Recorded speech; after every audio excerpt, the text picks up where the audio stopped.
Okay, question number 11। ये सब हमने जो पहले एक सम सॉल्व किया था ना, उसी का ही सिमिलर है, सिर्फ डेटा थोड़ा अलग वे से दिया है। The free cash flow of S limited is projected to grow at compound annual average rate of 35% for next 5 years। ठीक है, ग्रोथ है 35% का 1 to 5 years के लिए। The growth is then expected to slow down to normal of 5% annual growth rate. तो fifth year के बाद में sixth year onwards growth stable है, 5% ही है।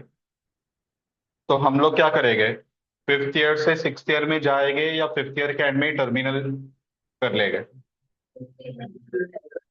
ठीक है, तो अपने को टर्मिनल वैल्यू फाइंड करना पड़ेगा फिफ्थ ईयर के एंड।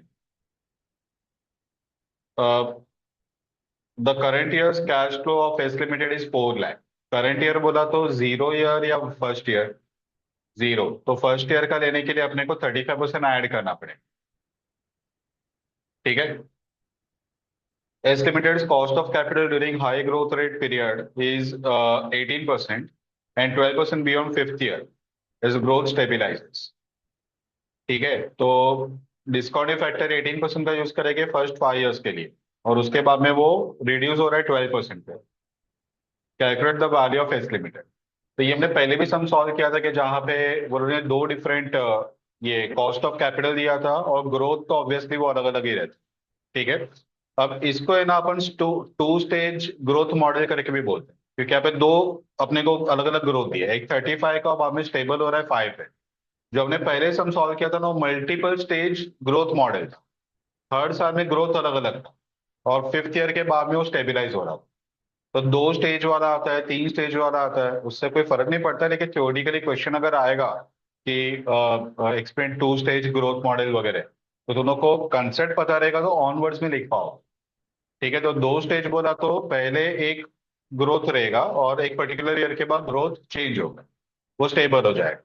3 स्टेज बोला तो जैसे फॉर एग्जाम्पल 1 to 3 years के लिए 10% है, बाद में 4 to 6 years के लिए सपोज फॉर एग्जाम्पल 8% है, और 7 year ऑनवर्ड्स वो स्टेबल हो रहा है 5%। तो उस पर 3 ग्रोथ दिया। तो जितने ग्रोथ दिया उतने स्टेज उसको बोला जाता है। ठीक है, तो 3 ग्रोथ दिया है। यहाँ पे दो ही दिया है, तो यहाँ पे 2 स्टेज ग्रोथ मॉडल करके इसको बोले। और 1 स्टेज ग्रोथ मॉडल यानी कि एक कांस्टेंट ग्रोथ। कांस्टेंट ग्रोथ बोला तो ये पूरा वर्किंग करना ही नहीं है। तो अपन directly D1/P0 plus means D1/KE - G वो फॉर्मूला अप्लाई करके वैल्यू निकाले। तो ये सब वर्किंग करना ही नहीं। ठीक है, constant growth.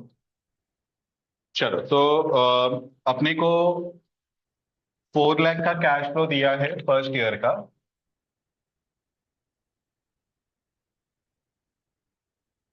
Computation of value of S limited.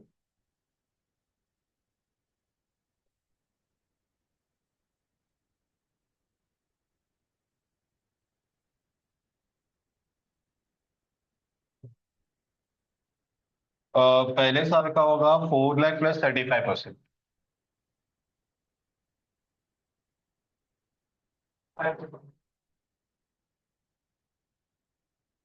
Plus 35 करते जाओ। ओके।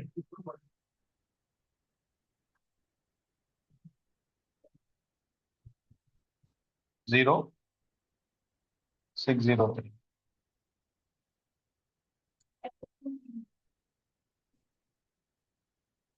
अभी अपने को फाइंड करना है टर्मिनल वैल्यू।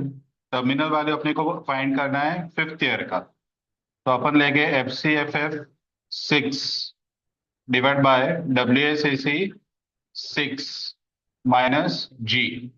ठीक है, तो 1793,613 प्लस सिक्स ईयर में जो ग्रोथ है वो 5% का है, तो प्लस 5% डिवाइड बाय 6 ईयर का WSAC वो हो जाएगा 12%, और G 5%।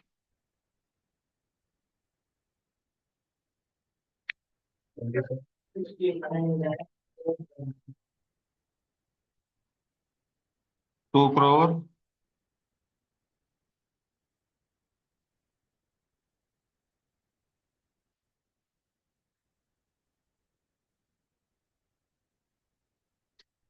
ठीक है, ये दोनों का FCFF हो गया। Present value factor at the rate of, अपने को यहाँ पे पहले 5 साल का वर्किंग करना है, तो पहले 5 साल के लिए जो फैक्टर है वो 18% का। ठीक है, 18% बताओ।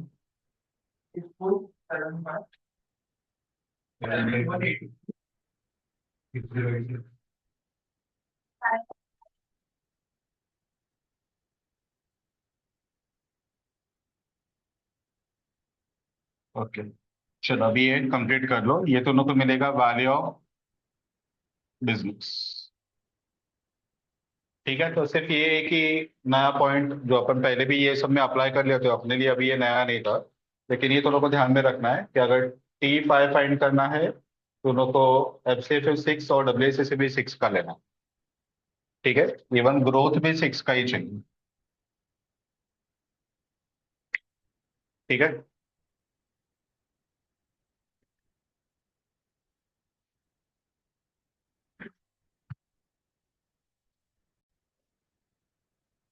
चलो ये कितना आया, 1 crore.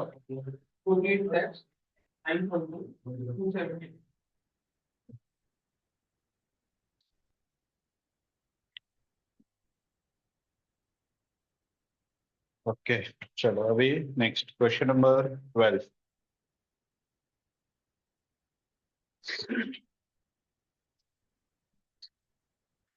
A task has been assigned to a research analyst in mutual fund to find out at what price the fund should subscribe to an IPO through book building of Transformer Company X Limited. The following details of the company on 31st March 13 annual report are available. तो हम लोग mutual fund वाले हैं, कोई company का IPO आने वाला है बुक बिल्डिंग के थ्रू। तो बुक बिल्डिंग में एक फिक्स प्राइस नहीं रहता है, दो वेज है आईपीओ का, एक है बुक बिल्डिंग और एक है फिक्स प्राइस इश्यू। तो फिक्स प्राइस इश्यू में एक प्राइस बता रहता है, जैसे फॉर एग्जांपल 500 रुपीज, तो सब लोग को एक ही प्राइस पे अप्लाई करना है 500। ठीक है, लेकिन बुक बिल्ड में क्या होता है कि वो लोग एक प्राइस बैंड देते हैं, यानी कि रेंज ही देते हैं। तो सपोज उन्होंने बोला कि 460 से लेके 500, तो कोई 460 पे अप्लाई करेगा, कोई 480 पे अप्लाई करेगा, कोई 500 पे अप्लाई करेगा। तो जो टॉप एप्लीकेशन है, ठीक है, वो लोग को शेयर मिलेगा, और वो जो एवरेज प्राइस आएगा वो लोग के एप्लीकेशन का, वो फाइनल प्राइस गिना जाएगा। और जो उससे लोअर प्राइस वाले रहेंगे वो ऑटोमेटिकली वो लोग का एप्लीकेशन रिजेक्ट होगा, वो प्राइस हम लोग कंसिडर नहीं करें।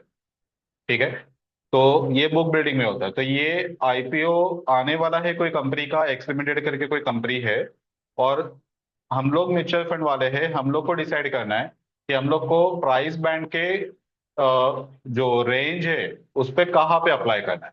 यानी कि अगर सपोज 460 से 500 का प्राइस बैंड है, तो 460 पे अप्लाई करें, 470 पे अप्लाई करें, यानी कि लोअर साइड पे अप्लाई करें, या हायर साइड पे 490, 495, 500 वगैरह। ठीक है, क्योंकि उसके वैल्यूएशन के हिसाब से अपने को जज करना है कि कौन से एंड पे अपने को अप्लाई करना चाहिए। तो डेटा उन्होंने कलेक्ट किया है फ्रॉम द एनुअल रिपोर्ट, जो अभी रिसेंट एनुअल रिपोर्ट उस पे से रिवेन्यू दिया है, ऑपरेटिंग एक्सपेंसेस, तो earning before interest depreciation tax and amortisation. ठीक है, earning before interest depreciation tax and amortisation. तो डिप्रिसिएशन तो दोनों को पता है, एमोर्टाइजेशन है कि गुडविल वगैरह का, और इंटरेस्ट और टैक्स यानी कि ये हम लोग बोल सकते हैं कि सिमिलर टू ऑपरेटिंग प्रॉफिट है।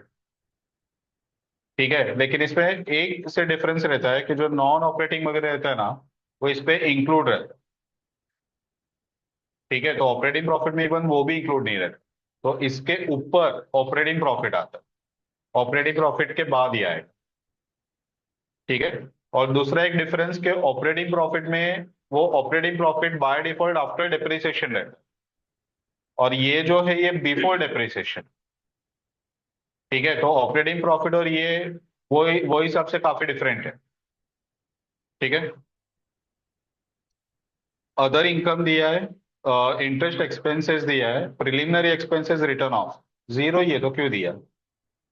डेप्रिसिएशन दिया है 1.92, profit before tax, income tax दिया है, टैक्स का रेट है 35%, और नेट प्रॉफिट दिया है। तो जस्ट ऐसे कैलसी पे क्रॉस चेक करते हैं अपन। 248.79 माइनस 214.41, तो ये 34.38 आया क्या? ठीक है, अब उसमें अदर इनकम ऐड होगा तो प्लस 3.84, इंटरेस्ट माइनस होगा 1, डिप्रिसिएशन 1.92 माइनस होगा, तो 35.3 आया क्या? माइनस 35%, तो 22.95 आया। ठीक है, तो ये पूरा फॉर्मेटिंग अपने को दिया है पीएनएल का। To calculate future cash flow, the following projection for the financial year ends 31st March 24 to 31st March, sorry, 14 to 18 is available. Amount in lakhs. तो ये तुम को दिया था 13 का, जो अभी जस्ट ईयर खत्म हुआ है। ठीक है, मार्च 13 का, और मार्च 14 से लेके 18 तक का प्रोजेक्शंस दिया है। रेवेन्यू ग्रोथ है 55, 50, 28, 20 और 14%। ऑपरेटिंग एक्सपेंसेस स्लैश इनकम दिया है, लेकिन एक्सपेंस ही है, क्योंकि कहीं पे भी नेगेटिव में नहीं दिया है। ठीक है, तो 87, 87 सब जगह पे 87 नहीं, लास्ट के 2 ईयर में 88 है। अब ये ऑपरेटिंग एक्सपेंसेस जो दिया है ना, और जो रिवेन्यू ग्रोथ दिया है, उसको थोड़ा सा डिफरेंशिएट करने को अपने को देखना पड़ेगा, क्योंकि रिवेन्यू ग्रोथ वर्ड यूज हुआ है। तो जो लास्ट ईयर का था ना 248.79, वो प्लस 55% किया तो 2014 का मिलेगा, उस पे प्लस 50% किया तो 15 का मिलेगा। तो ये तुम लोग को रिवेन्यू ग्रोथ मिलेगा। ऑपरेटिंग एक्सपेंस में वो लोग ने ऐसे वर्ड यूज नहीं किया है, ग्रोथ, ग्रोथ नहीं बोला है। तो तुम लोग ऐसे नहीं करोगे कि लास्ट ईयर का 214 था तो 214 प्लस 87%, ऐसे नहीं करना है। वो 87% of revenue expense, revenue expense है। ठीक है, तो जितना भी तुम लोग का रेवेन्यू आएगा ना फर्स्ट ईयर का 55% ऐड करके, उसका 87% एक्सपेंस रहेगा। समझ में आया? वो ग्रोथ वर्ड यूज नहीं हुआ है।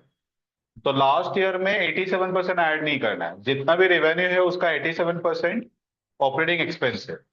अदर इनकम सभी साल का दे दिया है, इंटरेस्ट एक्सपेंस सभी साल का दिया है, प्रीलिमिनरी एक्सपेंस जीरो ही है, तो क्यों दे रहे बार बार? डेप्रिसिएशन सभी साल का दे दिया है।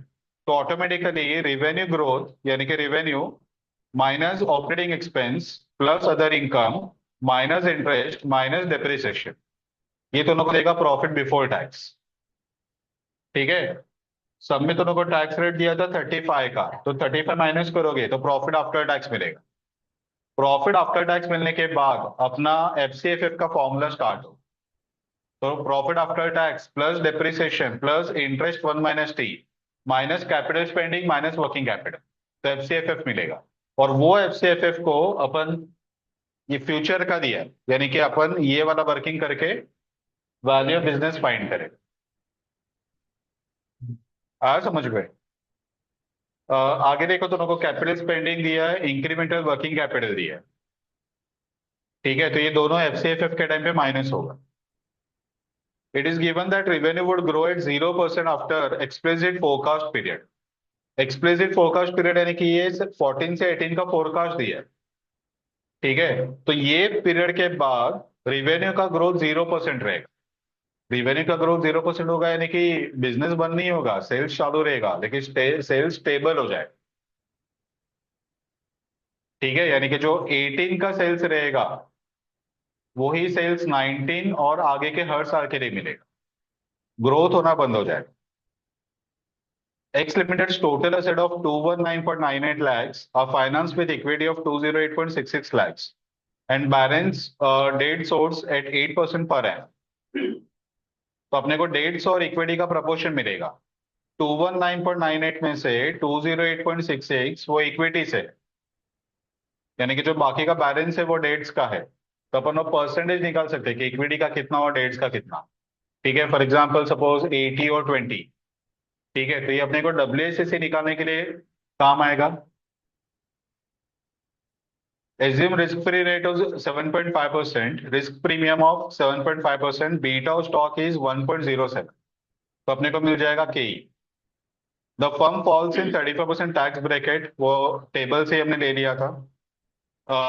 The company including the shares floated in the issue would have total of 1.02 lakh shares, यानी कि जितने शेयर्स ऑलरेडी ही कंपनी ने अपने डायरेक्टर्स प्रमोटर्स को इश्यू किया है, प्लस जितना मतलब आईपीओ में लेके आने वाले हैं, वो दोनों मिला के टोटल नंबर ऑफ शेयर हो जाएगा 1.02 लैक्स, 1,02,000 शेयर।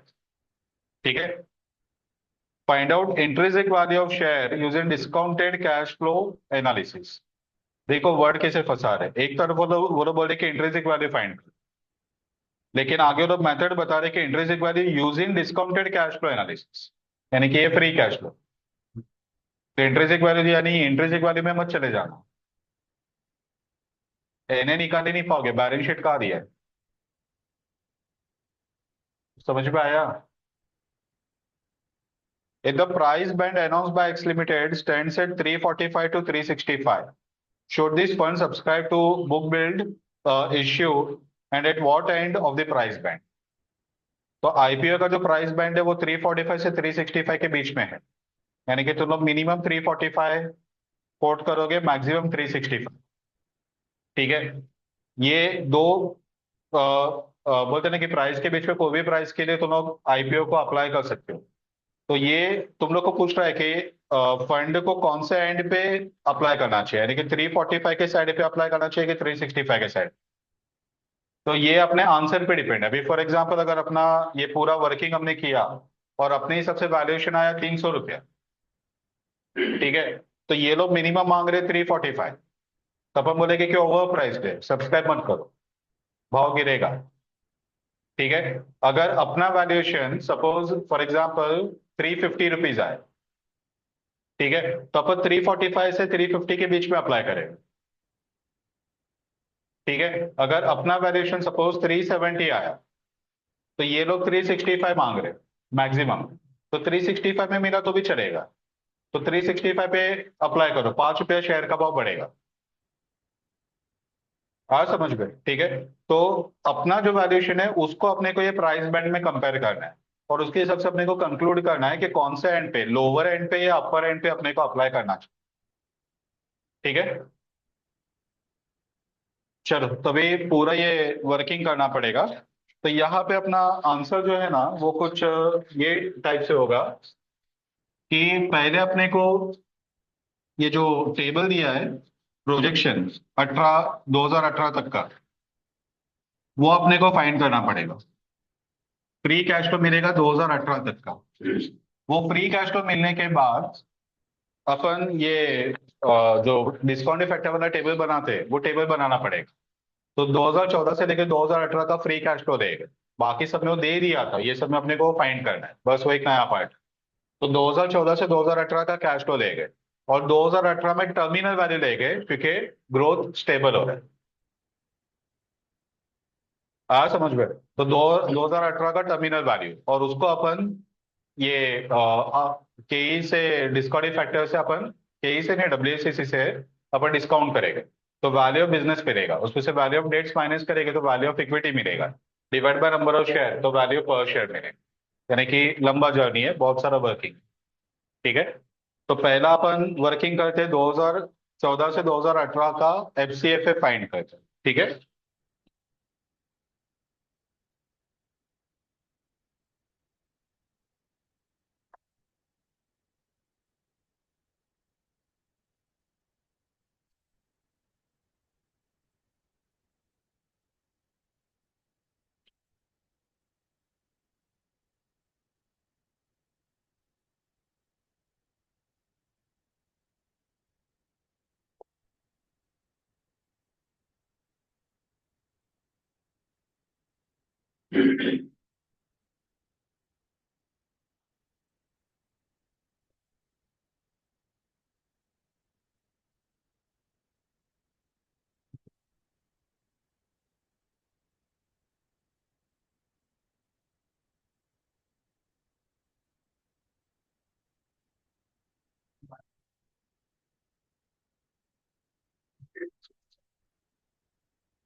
चलो देखो, सबसे पहले रेवेन्यू, लास्ट ईयर का रेवेन्यू था 248.79 और ये ग्रो होगा 55% से।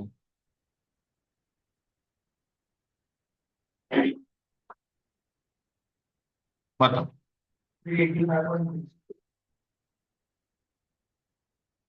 अब नेक्स्ट ईयर का जो है ना वो इस पे ग्रोथ अप्लाई होगा। 385.62 प्लस अगेन 50% है। 4 उसमें 28% ऐड करो।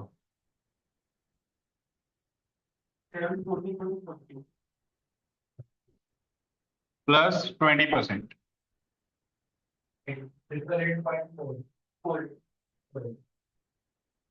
प्लस 14%।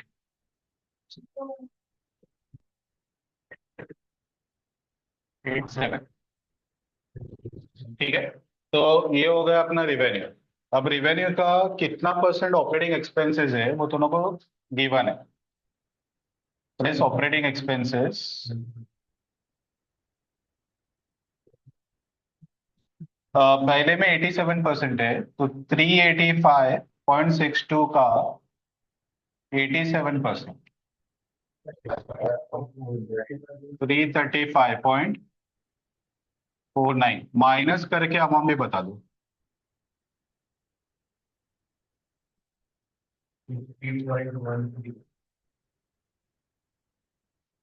ये आएगा ऑपरेटिंग एनपी। ठीक है, दूसरे में अगेन 87% है, तो 578.44 इंटू 87%। ओके, और ये 503.24। ओके, अभी आगे का डायरेक्ट माइनस करके बता दो। 87% माइनस करना, लास्ट में दो में 88 है, 87 मत लेना बाय मिस्टेक।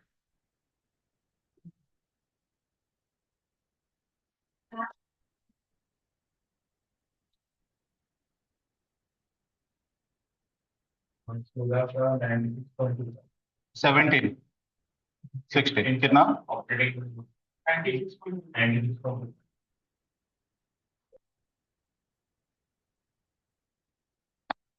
ठीक है, तो ये अपने को ऑपरेटिंग नेट प्रॉफिट मिल गया। अभी इसमें अदर इनकम ऐड करेंगे।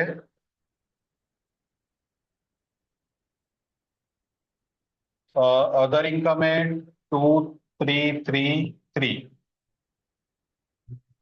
नहीं सॉरी वो इंटरेस्ट है। 2.5, 2.2, 2.5, 2.5, 2.5 इंटरेस्ट माइनस होगा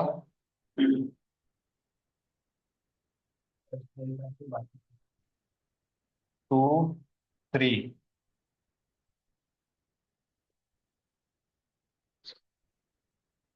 प्रिलिमिनरी एक्सपेंस है ही नहीं तो वो लिखता ही नहीं है। डिप्रिसिएशन 3.9।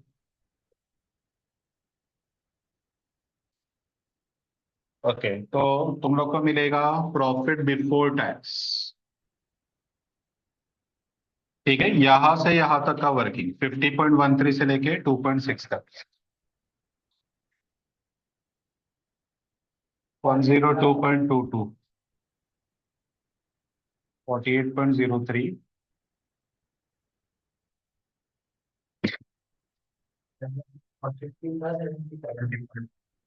70.9, 2434,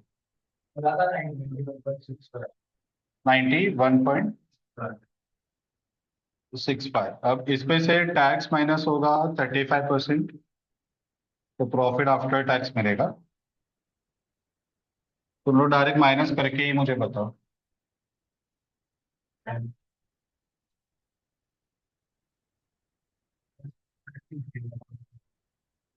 31.22।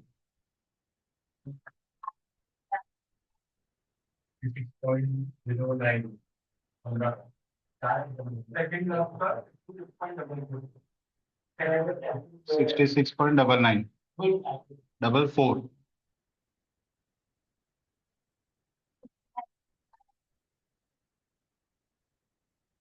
चलो ये हो गया प्रॉफिट आफ्टर टैक्स। अभी अपना जो एफ सी एफ एफ का फॉर्मूला है वो स्टार्ट होगा। तो F C F F equal to profit after tax plus depreciation plus interest one minus T minus capital spending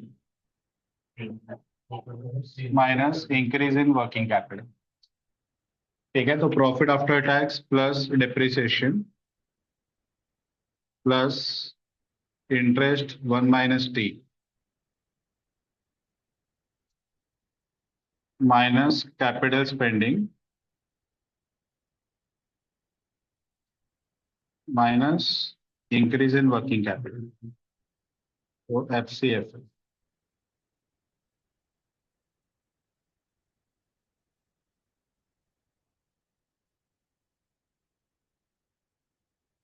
चलो डिप्रिसिएशन तो यही रहेगा 2.6, 3.5, 4.1, 3.9, 3.7। इंटरेस्ट ये है टू, तो 2 into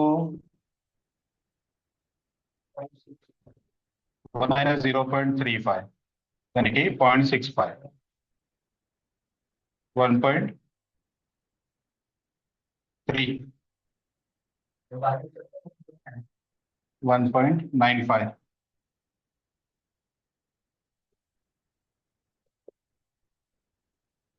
कैपिटल स्पेंडिंग गिवन है 25522।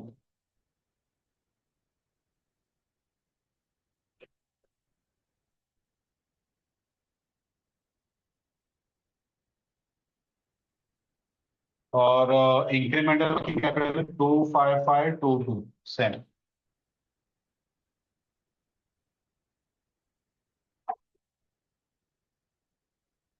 चलो H C F F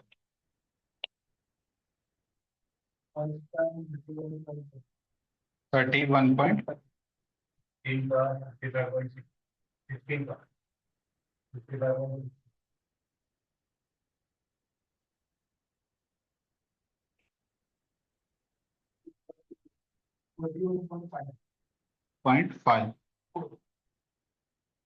okay, तो ये अभी अपने को मिला एफ सी एफ एफ पहले 5 साल का।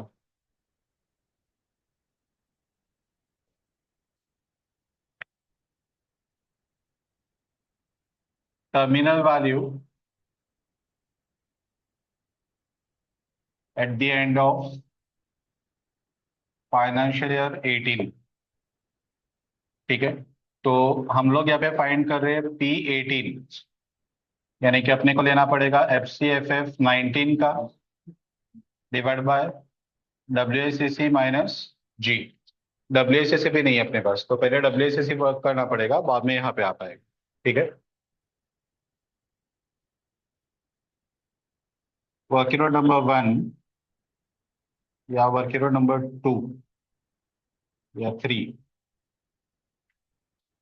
ये वर्किंग नोट नंबर 1 हो गया है, ये वर्किंग नोट नंबर 2, ये working note number 3, W S C सी।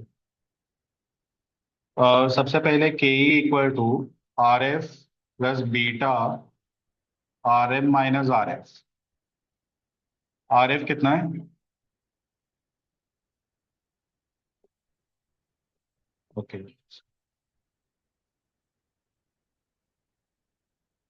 के डी, तुम लोग को लोन का देखो रेट दिया है 8.5.2। अब वो टेबुलर फॉर्म अगर वो आप लिखना है, वो कन्वीनियंट लगता है तो वो अप्लाई करो, या फिर इक्वेशन फॉर्म लिखना है इक्वेशन फॉर्म लिखो। ठीक है, तो ये केस पे टेबुलर फॉर्म ही लिखता हूँ। इक्विटी डेट्स टोटल, देखो लोग ने टोटल अमाउंट दिया है अपने को, कितना टोटल असेट्स है वो दोनों को देखो, टेबल के नीचे दिया है। कुछ 219 या कुछ है, देखो। हाँ, 0.98। और उसमें से कुछ 208 ऐसा कुछ इक्विटी है, देखो। 66। ठीक है, तो ऑटोमेटिकली बैलेंस से भी दोनों को मिलेगा डेट्स।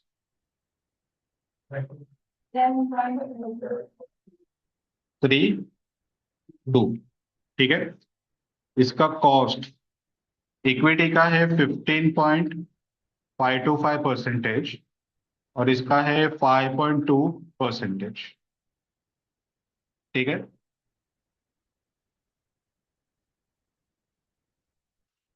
मल्टीप्लाई करो, अमाउंट निकालो। 208.66 इंटू 525.15.525%। 32.39। 11.32 इंटू 5.2%।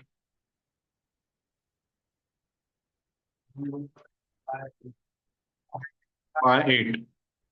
ठीक है, ऐड करो दोनों को।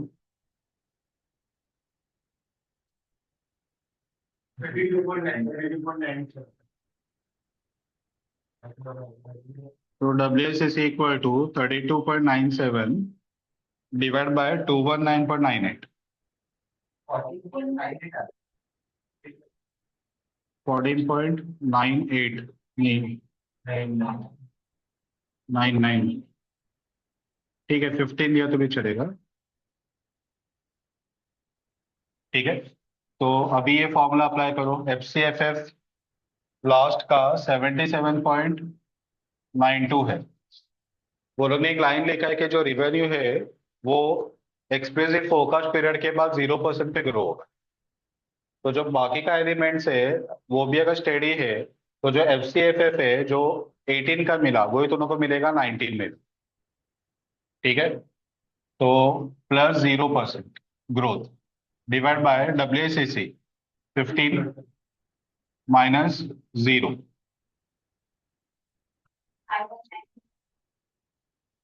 0.47। ठीक है, ये अपने को मिलेगा टर्मिनल वैल्यू। समझ में आया?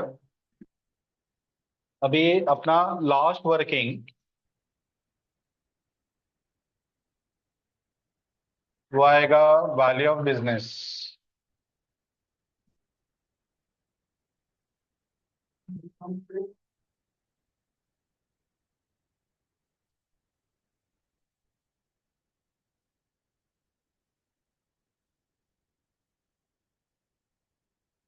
यार, FCFF present value factor at the rate of 15% और प्रेजेंट वैल्यू फाइनेंशियल ईयर 14, 15, 16, 17, 18, 18।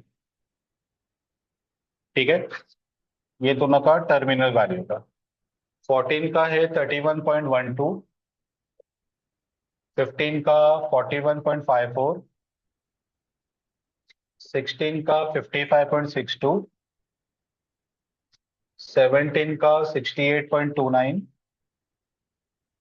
18 का 77.92 और टर्मिनल वैल्यू हमने फाइंड किया 519.47। और 15% का प्रेजेंट वाले फैक्टर अप्लाई करो। 8670, 8696, 7561, 6575, 5718, 4972। मल्टीप्लाई करके अमाउंट बताओ।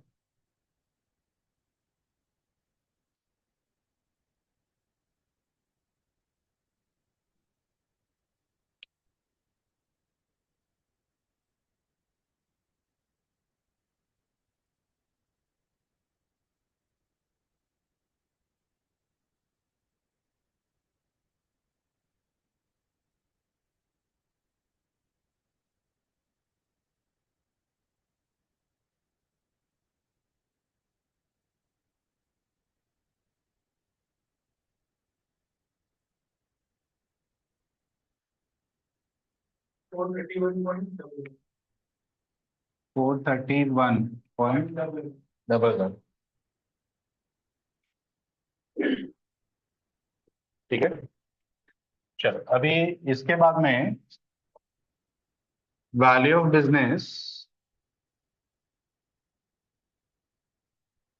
Equal to 431.11। ठीक है, इस पे से वैल्यू ऑफ डेट्स माइनस करेंगे। अब डेट्स का मार्केट वैल्यू अपने को गिवन नहीं है, तो जो बुक वैल्यू है उसी को अपन मार्केट वैल्यू ट्रीट करेंगे, तो 11.32। तो दोनों को मिलेगा वैल्यू ऑफ इक्विटी 419.79।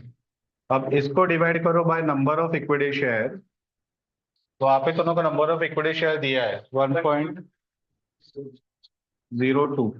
अब ये भी लैक्स में ही है और ये भी लैक्स में ही है, तो डायरेक्टली कंपेरेबल है। तो वैल्यू पर शेयर 4। ओके, प्राइस बैंड कितना है?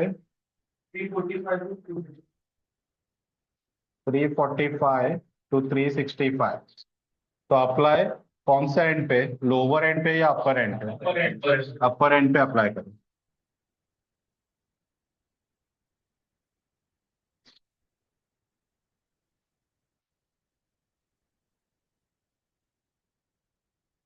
समझ में आया? मस्त समय ये, बहुत मस्त समय, एग्जाम में आने के लिए एकदम आइडियल है। 10। हाँ, वर्थ है।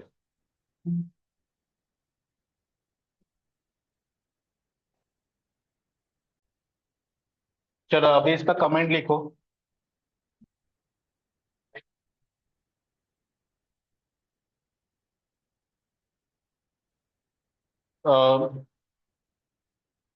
Valuation based on free cash flow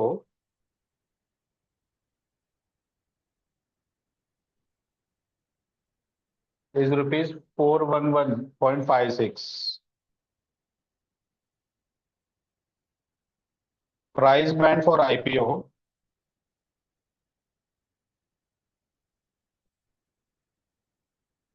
is rupees 345 to 365.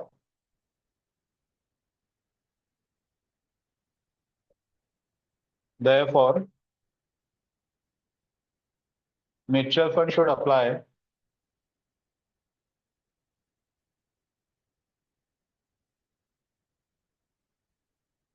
at nearby to upper price band.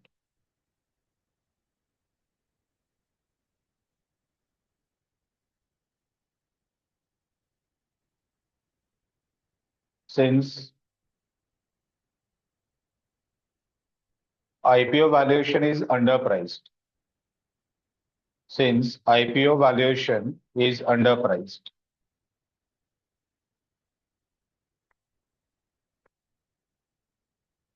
चलो अभी 13 सम देखो।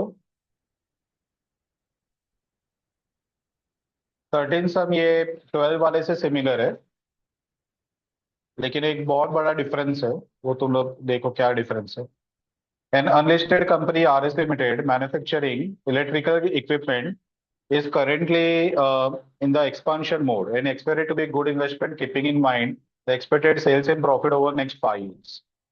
The projection statement of free cash flow is given below for the year 2009 to 2013 और नीचे जो year दिया है वो 12 से 16 का दिया, तो दोनों को ऊपर करेक्शन कर देने का, 9 से 13 नहीं, 12 to 16. The shares are likely to be listed after initial offer shortly, यानी कि आईपीओ आने वाला है। रुपीज इन करोड़ में दिया है। इनकम एक्सपेंसेस तो ऑपरेटिंग प्रॉफिट, डेप्रिसिएशन इंटरेस्ट तो profit before tax, provision for tax तो नेट प्रॉफिट यानी कि profit after tax, add back depreciation, capital spending, incremental working capital तो free cash flow to the firm. ये table जो हमने बनाया तो ये सब में गिवन है, तो दोनों को से फिर वैल्यूएशन ये यहाँ पे लेके आना। ठीक है, तो दोनों के वैल्यू मिल जाएगा।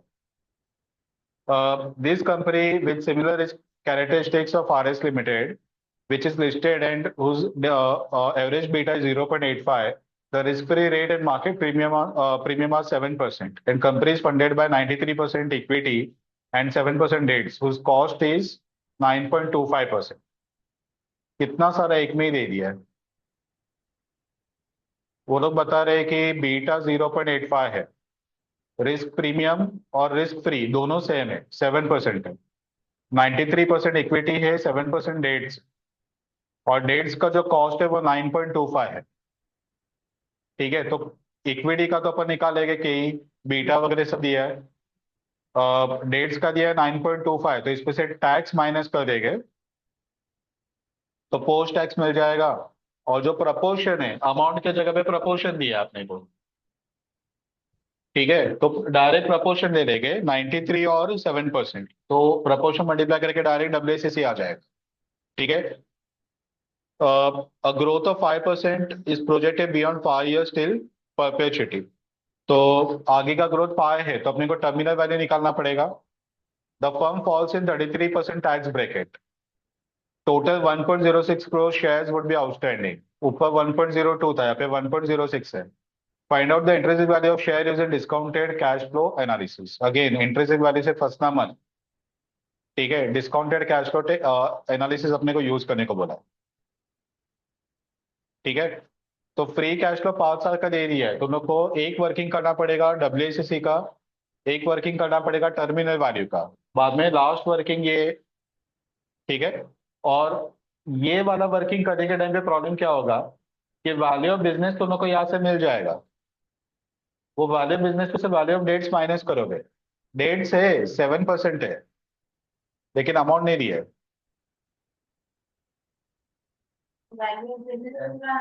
तो वैल्यू ऑफ बिजनेस वही बन जाएगा वैल्यू ऑफ इक्विटी, क्योंकि अमाउंट दिया नहीं तो अपन कुछ कर नहीं पाएंगे।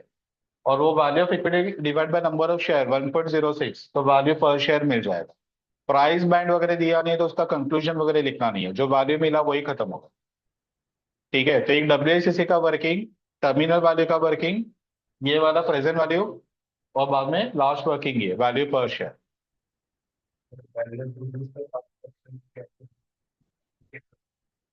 क्या नहीं निकाल सकते, क्योंकि इक्विटी का भी वैल्यू नहीं पता है और इसका भी नहीं पता। तो ऐसे नहीं कर सकते कि जो वैल्यू ऑफ बिजनेस है उसका 7% डेट्स का वैल्यू रहेगा, वैसे नहीं कर सकते। वो पूरे कंपनी का है तो उसपे उसका 7% डेट्स का ऐसा नहीं, डेट्स का तो प्रपोर्शन जो लोग को रीपेमेंट होता है वो फिक्स होता है।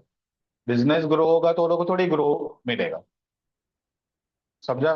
तो वैल्यू ऑफ डेट्स अलग है और वैल्यू बिजनेस अलग है। ठीक है, तो एक काम करो, अब भी फाइंड कर लो, पहले डब्ल्यूएसीसी निकालो।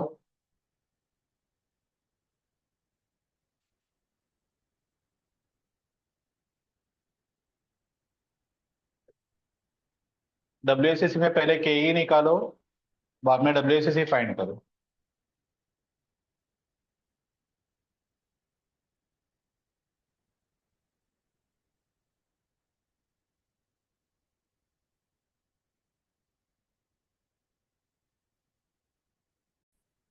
चलो के ई कितना मिला और डब्ल्यूएसीसी निकाला।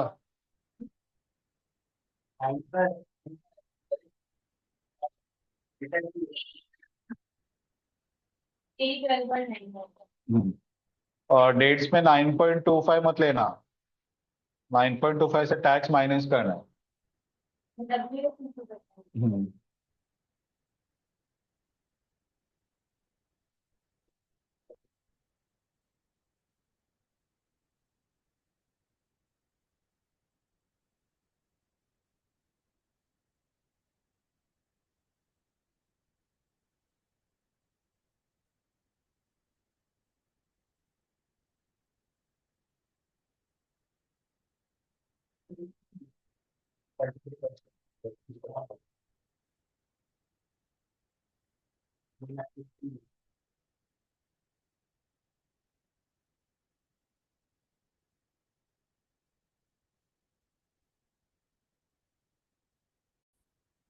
डब्ल्यूएसीसी कितना बताया? 12.48%।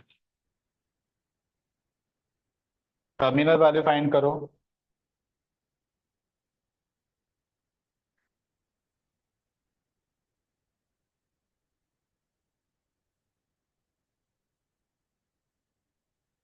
टर्मिनल वाले के लिए free cash flow last year का 16 का दिया है 12.78। आगे का जो ग्रोथ है वो बोल रहे हैं 5% का है, तो 12.78 प्लस 5% डिवाइड बाय WACC वो 12.48 माइनस जी 5%। हाँ P16, तो WACC 17 divide by sorry FCFF 17 divide by WACC minus जी।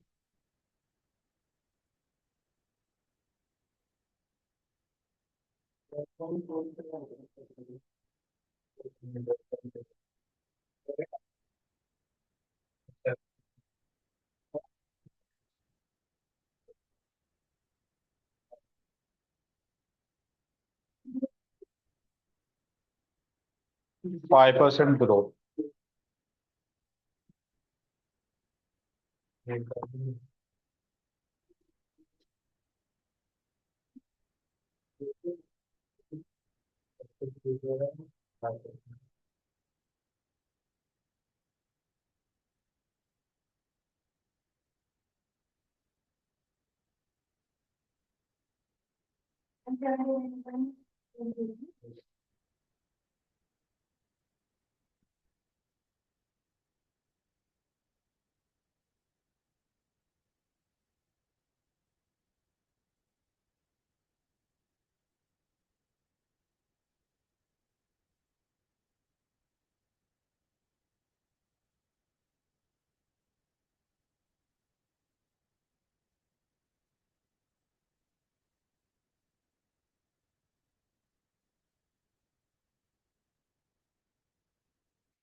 कितना है टर्मिनल वैल्यू?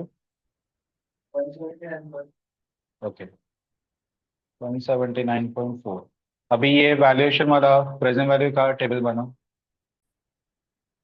Present value 60.92।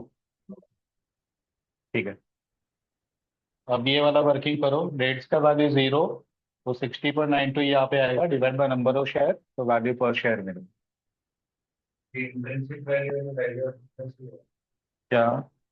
नहीं नहीं, इंट्रिंसिक वैल्यू शेयर के लिए जनरली अपन यूज करते हैं, लेकिन इंट्रिंसिक वैल्यू अपन जो CFR में फाइंड करते हो बेस्ड ऑन असेट फाइंड करते हो, ये अपना based on free cash flow find करो। तो वर्ड इंट्रिंसिक वैल्यू ही है, लेकिन वो असेट बेस्ड इंट्रिंसिक वैल्यू है, ये free cash flow based intrinsic value. बस। चलो, तो वैल्यू पर शेयर कितना मिला? 57.47। ओके। ओके, अभी क्वेश्चन नंबर 15 में आ जाओ। For Gold Limited, FCFE projected for next 3 years are stated below, along with immediately past year FCFE. You are required to value the equity share by discounted cash flow approach. From year 4, FCF is expected to grow at 3% per annum. Cost of equity is measured at 15% per annum. Number of share outstanding is 1 lakh. FCFE past year का दिया है, projected for year 1, 2 and 3 का दिया है। Discounted cash flow, sorry discounted factor rate 15%, 3 साल का दिया। तो पास्ट ईयर का कुछ काम का है क्या? तो 160 को सिंपल इग्नोर करो, वो अपने को नहीं चाहिए। हम लोग को प्रोजेक्टेड फॉर ईयर 1, 2, 3, ठीक है, और 3 के बाद में ग्रोथ स्टेबल हो रहा है, 3% का है, तो अपने को टर्मिनल वैल्यू निकालना पड़ेगा। तो 220 प्लस 3% डिवाइड बाय के ई 15 माइनस जी 3, तो टर्मिनल वैल्यू मिलेगा। और इसको तुम डिस्काउंटिंग फैक्टर से मल्टीप्लाई करोगे तो वैल्यू ऑफ इक्विटी मिलेगा। क्यों? FCFE दिया है, FCFF दिया रहेगा तो वैल्यू ऑफ बिजनेस मिलता है, FCFE में डायरेक्ट वैल्यू ऑफ इक्विटी मिलेगी। आया समझ में? और डिस्काउंटिंग किससे कर रहे हैं? KE से कर रहे हैं, क्योंकि FCFE दिया है। समझा? तो एफसीएफई यूज करके केई से डिस्काउंट ही करके वैल्यू ऑफ इक्विटी मिला, इसी को ही directly divide by number of equity share, 1 lakh share दिया है तो वैल्यू पर शेयर मिल जाएगा। समझा? नहीं नहीं नहीं, बाद में करो, बाद में करो। 17 भी बाकी है ना? 17, Amruta Cement Limited earned free cash flow to equity shareholders during the financial year ending 2015 at rupees 4.5 lakh, and its cost of equity is 13% with projected earning growth rate of 10%. तो एफसीएफई ईयर एंडिंग 2015 का दिया है 4.5 लाख, यानी कि ये 0 year का है कि फर्स्ट ईयर का है?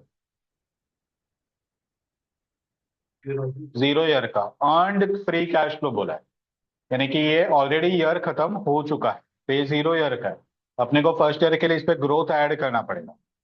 ग्रोथ दिया है 10% का, कॉस्ट ऑफ इक्विटी दिया है 13 का, मार्केट वैल्यू ऑफ डेट्स दिया है 50। What is the value of firm as per constant growth model? थोड़ा सा इसमें ना ये लोग ने गेम खेला है, तुम लोग को क्लिक हुआ नहीं हुआ मुझे पता नहीं है।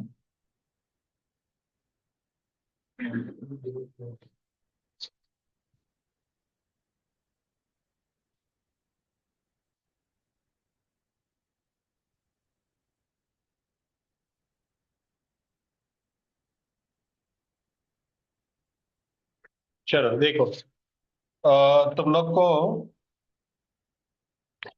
एफसीएफई 0 दिया है, 4.5, ठीक है। के दिया है 13, जी दिया है 10%। तो अपने को value of equity using constant growth, तो F C F E 1 divide by K minus G, ठीक है। तो 4.5 प्लस 10% डिवाइड बाय 13 - 10, ये अपने को वैल्यू ऑफ इक्विटी मिला। वैल्यू ऑफ डेट्स कितना दिया है?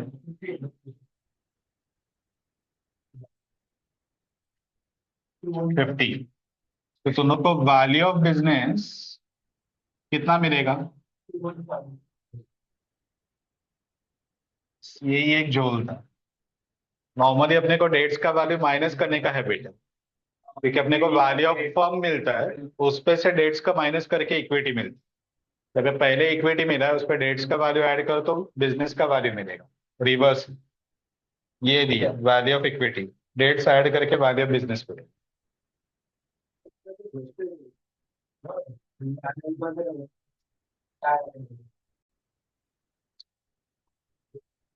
चलो अभी last question, question number 5।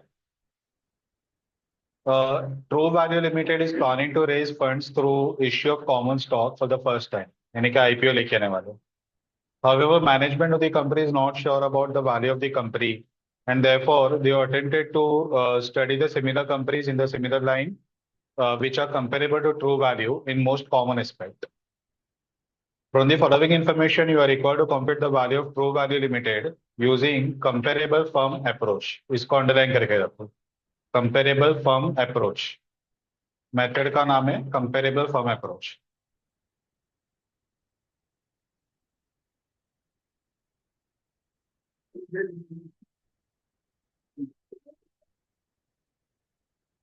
Sales दिया है profit after tax, book value और market value. Sales, profit after tax, book value और market value. True value limited, jewel value limited, real value limited, unique value limited.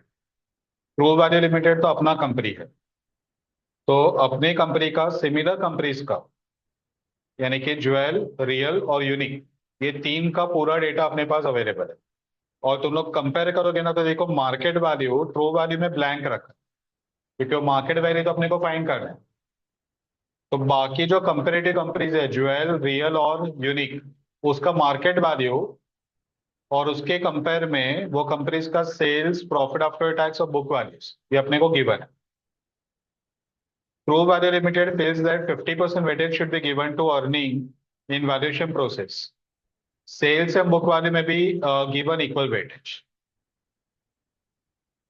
अब ये जो comparable firm approach है ना, इस पे अपन क्या करते हैं कि सीधा सीधा लॉजिक अपन अपने आप को दूसरी कंपनी से कंपेयर करते हैं कि वो कंपनी का सेल्स इतना है तो वो शेयर का मार्केट प्राइस इतना है, तो अपना सेल्स इतना तो अपने कंपनी का मार्केट प्राइस कितना रहना चाहिए।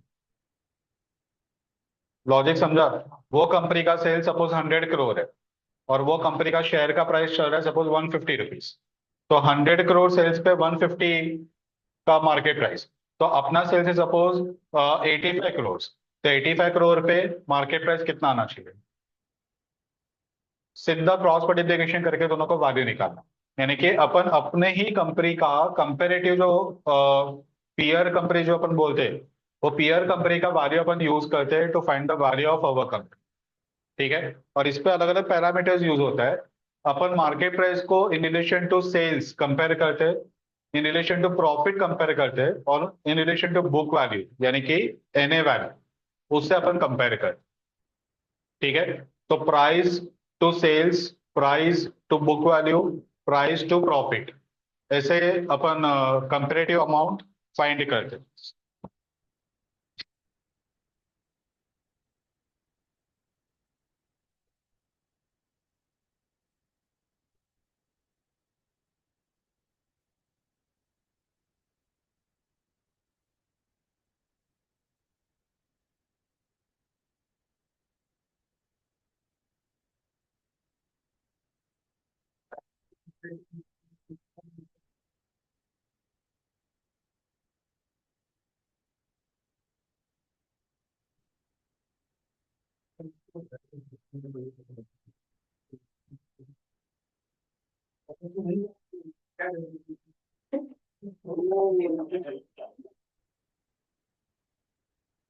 ये देखो मनी कंट्रोल में ये टाटा का, टाटा स्टील का है price to book value, P/B, P/ sales करके भी आता है, price to sales, price to profit वगैरह जनरली दिया नहीं रहता, लेकिन वो ये सब रेशियोज प्रैक्टिकल लाइफ में भी वो लोग यूज करते हैं। ठीक है, तो ये कंपनी का ये पैरामीटर्स को कंपेयर करते हुए उसका फैक्टर अपन, मल्टीप्लाइंग फैक्टर अपन फाइंड करते हैं, मल्टीप्लायर फैक्टर, वो अपन यहाँ पे यूज करते हैं। ठीक है, तो अब यहाँ पे अभी अपने को क्या करना है, सबसे पहले जो मल्टीप्लायर फैक्टर है,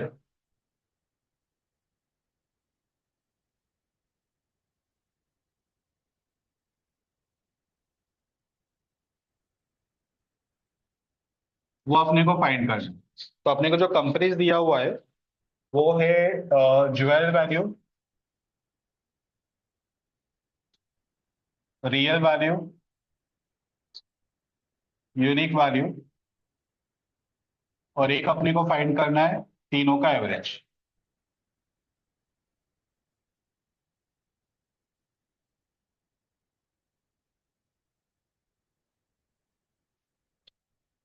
सबसे पहले अपन क्या करेंगे, देखो एक कंपनी का मैं एग्जांपल बनाता हूँ।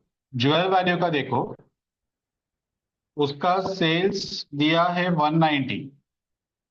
ठीक है, सेल्स, तो उसका मार्केट प्राइस शेयर का 230 रुपीज। तो अगर 190 का सेल्स रहेगा तो 230 का मार्केट प्राइस आता है, तो अपना सेल्स 250 का है, तो अपना मार्केट प्राइस कितना आना चाहिए ये अपने को फाइंड करना है। समझ में आया? तो क्या करेंगे, 250 इंटू 230 डिवाइड बाय 190। ठीक है, तो अभी अपन जो फाइंड कर रहे हैं ना, वो क्या कर रहे हैं, 250 को यहाँ पे मल्टीप्लाई नहीं कर रहे, अपन सिर्फ 230 बाय 190 फाइंड करें। 230 क्या है मार्केट प्राइस, 190 क्या है सेल्स, तो मार्केट प्राइस टू सेल्स ये अपन पहले फाइंड कर रहे हैं, क्योंकि तीन कंपनीज है, तीनों के लिए अगर ऐसे एक एक करके वैल्यू निकाला तो बाद में वो वैल्यू का वापस एवरेज निकालना है। ठीक है, तो टेक्निक ये वैसे अपन काम करते हैं, प्रेजेंटेशन ये वैसे रहते हैं कि पहले अपन मार्केट प्राइस अपन सेल्स यानी कि ये फैक्टर, ये कंपनीज का फाइंड करेंगे, उसका एवरेज निकालेंगे, और एवरेज को एक साथ 250 से मल्टीप्लाई करेंगे। 3 बार 250 से मल्टीप्लाई करने के बाद एवरेज लिया, या पहले एवरेज ले लिया बाद में 250 से मल्टीप्लाई किया, मैथमेटिकली आंसर सेम ही रहेगा। तो प्रेजेंटेशन के लिए पहले से तुमको 250 को मल्टीप्लाई नहीं करना है, पहले ये फाइंड करना है, एवरेज निकालेंगे और एवरेज को 250 से मल्टीप्लाई करें। क्लियर है? तो मार्केट प्राइस टू सेल्स अपने को फाइंड करना है, market price to profit after tax find करना है, market price to book value find करना है। ये तीन अपने को फाइंड करना है, तीन वे से कंपेयर करके। जैसे सेल से कंपेयर किया, वैसे अपन प्रॉफिट आफ्टर टैक्स से भी कंपेयर करेंगे और वैसे बुक वैल्यू से भी कंपेयर करेंगे। ठीक है? तो पहले कंपनी का देखो, 230/90, 190 सॉरी। ठीक है, 230/190 कितना हो रहा है बताओ? 4 डिजिट तक रखो, 2105। प्रॉफिट आफ्टर टैक्स के लिए 230/90, 90 नहीं सॉरी, 30 सॉरी, 3667। और बुक वैल्यू के लिए 230/96, 3958। वैसे भी दूसरी कंपनी का ले लो, 290/210, 3810। 290/44, 5910। और 290/110।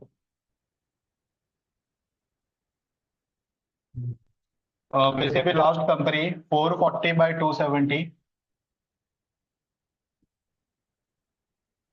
1.6296। 440/50, 8.8। और 440/128, 4275, 4375। चलो अभी तुम लोग को क्या करना है, ये तीनों का एवरेज लेना है, क्योंकि तीन कंपनीज है, अपने को तीनों कंपनीज का एवरेज यूज करना है। तो 1.2105 प्लस 1.3810 प्लस 1.6296 डिवाइड बाय 3।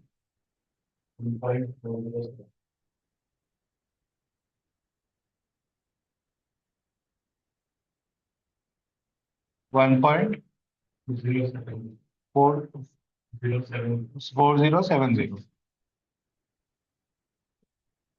8232।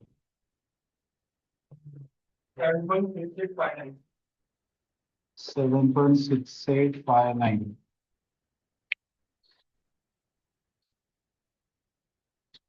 ये क्लियर है ना, समझ में आया ना? तो पहले तीन कंपनीज का सेपरेटली मल्टीप्लायर फैक्टर हमने फाइंड किया, उसका एवरेज निकाला। अभी अपन क्या करेंगे,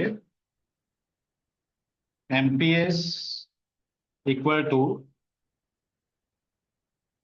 सेल्स, यानी कि based on sales, based on PAT और बेस्ड ऑन बुक वैल्यू अपने को फाइंड करना। तो वैल्यू पर शेयर ऑफ, अपने कंपनी का नाम क्या है? True value, true value limited. So अपनी कंपनी का सेल्स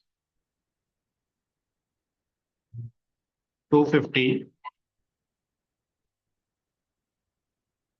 पैट कितना? 40, बुक वैल्यू 100। ठीक है? तो ये सेल्स इंटू,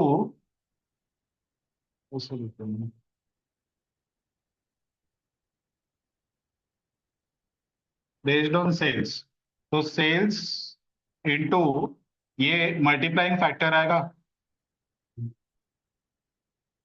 मल्टीप्लायर, मल्टीप्लायर 1.4070 आया, 351.75। 40 इंटू उसका फैक्टर 7.6859,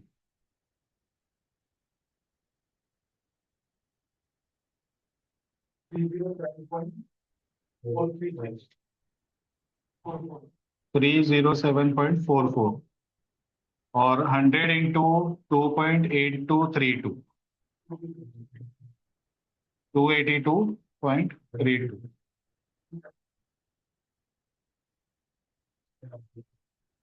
ठीक है? तो ये अपने को based on sales, based on PAT और बेस्ड ऑन बुक वैल्यू, तीन अलग अलग मार्केट प्राइस में। और वो लोग बोल रहे हैं कि ये जो मार्केट प्राइस मिला उसे फाइनल एक मार्केट प्राइस डिसाइड करो, लेकिन उसके लिए वेट्स दिया हुआ है। ठीक है, तो वेटेड एवरेज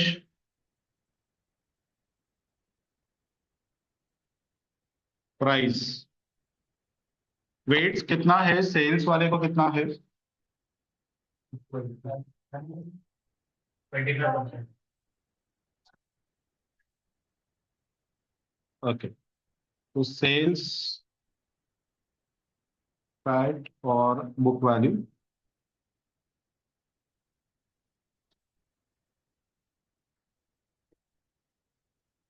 वैल्यू सेल्स के बेसिस पे आया 351.75, पैट में आया 307.44 और 282.32। वेट्स इसको 50 और ये दोनों को 25। तो वेटेड वैल्यू, तो 351.75 इंटू 25%,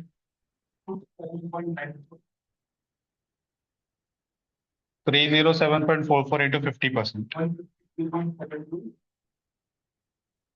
और 282.32 इंटू 25%, 312.2275 यानी 23। ठीक है, ये value of true value limited,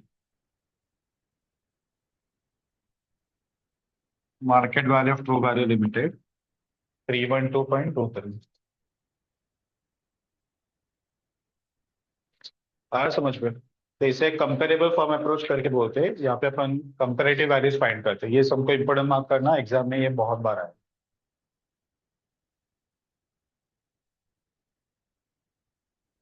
ठीक है, तो बहुत ही इजी सब में, ज्यादा तो लॉजिक वगैरह अप्लाई नहीं करना है, सीधा कंपेयर करना, उतना ही है। इसके ऊपर थियरी क्वेश्चंस भी आता है, तो तुम लोग यहाँ पे जो सब में अप्लाई किया ना, यही तुम लोग का लॉजिक वहाँ पे ऑनवर्ड्स में लिख के आना कि कंपेरेटिव पीयर कंपनीज का, कॉम्पिटिटर कंपनीज का with the similar line of business and similar risk profile, we compare the values, market values of share with the base of either sales or profit or book value. ठीक है, तो वो दोनों को onwards में थोड़ा वहाँ पे डिस्क्राइब करके आना।